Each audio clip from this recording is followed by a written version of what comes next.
Salut tout le monde, j'espère que vous allez bien. Je suis ravie de vous retrouver aujourd'hui pour une vidéo où on va parler des 10 livres, ou plutôt de 11 parce qu'il y en a 11, il n'y en a pas 10.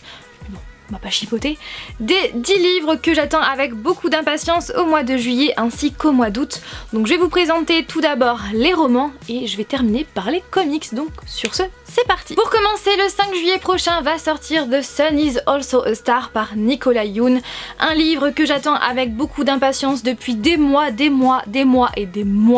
et j'ai hâte vraiment de le lire parce que la couverture déjà est trop belle, parce que le résumé me donne trop envie de le lire et parce que aussi il est écrit par Nicolas Yoon qui a écrit Everything Everything, un roman que j'ai adoré l'année passée, donc c'est pour cette raison que je veux absolument lire ce livre. C'est l'histoire de deux personnages qui vont se rencontrer. Tout d'abord Daniel, âgé de 18 ans, qui est fils de Coréens immigrés à New York, qui va postuler, qui va passer un entretien pour rentrer dans l'une des plus prestigieuses écoles des États-Unis, à savoir Yale. Et le deuxième personnage, c'est une jeune fille prénommée Natasha qui vient de Jamaïque et sa famille et elle ont immigré aux États-Unis illégalement et donc ils sont sous le coup d'une procédure d'exclusion et ils ont jusqu'au soir même pour quitter le pays. L'adolescente va alors tout faire pour trouver une solution et à la suite d'événements inattendus, hasard ou destin, ça on ne sait pas, et bien Natasha et Daniel vont se rencontrer. Voilà, je ne vous en dis pas plus, en tout cas, j'ai trop hâte. Le lendemain, soit le 6 juillet prochain, va sortir Drive Shift par Kay Bromberg. Vous le savez, la saga Drive c'est l'une de mes sagas préférées et dans le genre New Adult, c'est ma saga préférée de tous les temps. Pour le moment, j'ai lu que les 3 premiers livres, tout simplement parce que vous le savez, je l'ai dit dans une ancienne vidéo, j'arrive toujours pas à lire le 4e tome parce que je sais que c'est, après on n'a plus d'histoire, on n'a pas la suite sur Colton, sur l'histoire de Colton et Riley, puisqu'après, à partir du tome 5, c'est des histoires sur l'entourage de Colton et Riley. Donc voilà, c'est pour ça que j'ai un peu de mal à lire le tome 4 et j'ai pas envie de terminer cette histoire là. Et donc si vous suivez la saga Driven, sachez que ce tome là est centré sur Xander. Je pense que vous savez qui c'est. Le 24 août va sortir Mon frère est un super-héros par David Solomons. Déjà rien que le titre, je suis fan, et le résumé, j'adore, donc je pense que vous allez adorer également. C'est l'histoire de Luke, un jeune garçon âgé de 11 ans qui est fou de comics et il partage une cabane dans les arbres avec son grand frère Zach qui est premier de la classe et qui n'a jamais ouvert une BD de toute sa vie. Un jour, tous les deux vont être dans la cabane et à un moment, eh bien Luke va vouloir aller aux toilettes. Tout simplement. Sauf que c'est une erreur. Parce que pendant son absence, un extraterrestre va offrir des super pouvoirs à son grand frère Zach et il va lui ordonner de sauver l'univers. Rien que ça.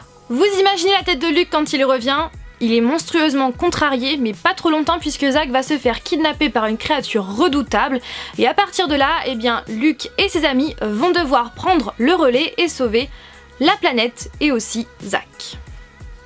Voilà.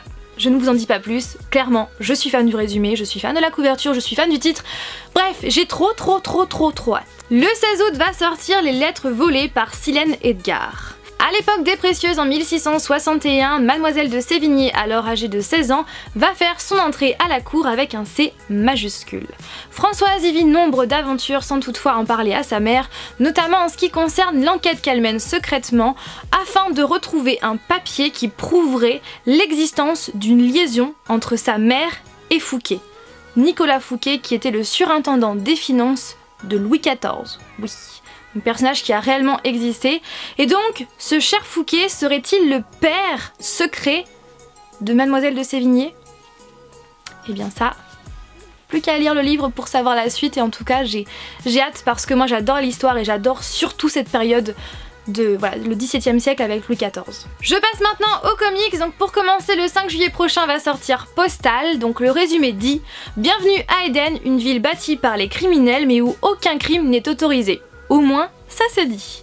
Et en fait, dans cette histoire, on va suivre un postier atteint du syndrome d'Asperger, donc qui est prénommé Marc Chiffron. Et pendant sa tournée, il va découvrir une femme sans vie. Et à partir de là, il va mener son enquête et il va s'apercevoir que la ville d'Eden cache pas mal de secrets.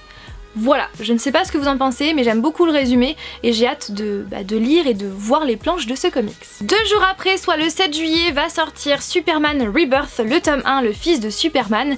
Si vous ne savez pas ce que sont les Rebirths, eh bien je vous invite à aller cliquer dans le petit, juste dans le coin où je vous explique tout ça en détail. Donc là, je ne vais pas vous faire un résumé, je ne vais pas vous dire de résumé concernant ce comics parce que il spoil un petit peu ce qui s'est passé au moment de l'ère de la Renaissance, donc je n'ai pas envie de vous spoiler cette partie-là si vous comptez la lire ou si vous êtes en train de lire ça. Donc je vous invite à aller directement voir le résumé sur internet si ça vous intéresse. Voilà, mais sachez que vous pouvez être spoilé. Voilà. Le 18 août va sortir Batgirl le tome 3 et en préparant cette vidéo je me suis aperçue que je n'avais toujours pas acheté le tome 2, donc je l'ai toujours pas lu, donc il faut absolument que j'y remédie, d'autant plus que j'avais vraiment beaucoup aimé le tome 1 où on suivait justement les aventures de Barbara Gordon alias Batgirl. Le 23 août, eh bien c'est la journée Deadpool puisque 2 comics Deadpool vont sortir. Tout d'abord All New Deadpool 1 où en fait dans ce comics eh bien Deadpool c'est le mercenaire le plus célèbre de la planète Terre, voilà, il est extrêmement connu et il va décider de se franchiser, donc je pense de devenir une franchise, de faire une franchise je pense, et il va s'apercevoir qu'il y a un traître dans ses rangs de professionnels et je pense qu'il va se passer pas mal de choses. Le deuxième comics Deadpool c'est Bad Blood qui va sortir également le 23 août, donc parmi les ennemis de Deadpool il y en a un qui va absolument se venger, plus que les autres, donc c'est Thumper, ou Thumper je pense, donc je sais pas du tout si je prononce bien. Et en fait, qui est ce personnage et est-ce que Deadpool va pouvoir compter sur ses amis Cable et Domino? Eh bien, plus qu'à lire le comics pour en savoir plus. Le 25 août prochain va sortir Animosity et là je vais directement vous lire le résumé parce que je le trouve très bien. Voilà à peu près ce que l'on sait. Un jour, les animaux se sont éveillés, ils ont commencé à penser, ils ont commencé à parler, ils ont commencé à se venger. Une fillette et son chien vont essayer de s'échapper de New York pour retrouver la seule personne capable de la sauver et de la protéger de ce nouveau monde où les humains et les animaux vont devoir cohabiter. Je trouve le résumé très original et j'ai hâte de voir ce que ça donne. Et pour terminer, toujours le 25 août va sortir le 6e tome de la saga Harley Quinn. Comme vous le savez, j'adore cette saga et j'adore ce personnage qui est l'un de mes personnages préférés chez DC Comics et j'ai hâte de suivre la suite de ses aventures. Comme vous avez pu le voir, ce 2 mois-là, pour ma part, j'attends pas beaucoup de romans comparé aux comics, mais le mois de septembre est riche en sorties livresques en termes de romans. C'est juste hallucinant. Donc, il y a Phobos 4. Il y a Phobos 4 de Victor Dixon. C'est trop bien. C'est trop bien. Donc, j'ai trop hâte. Donc, je pense que je ferai une seule et unique vidéo pour le mois de septembre.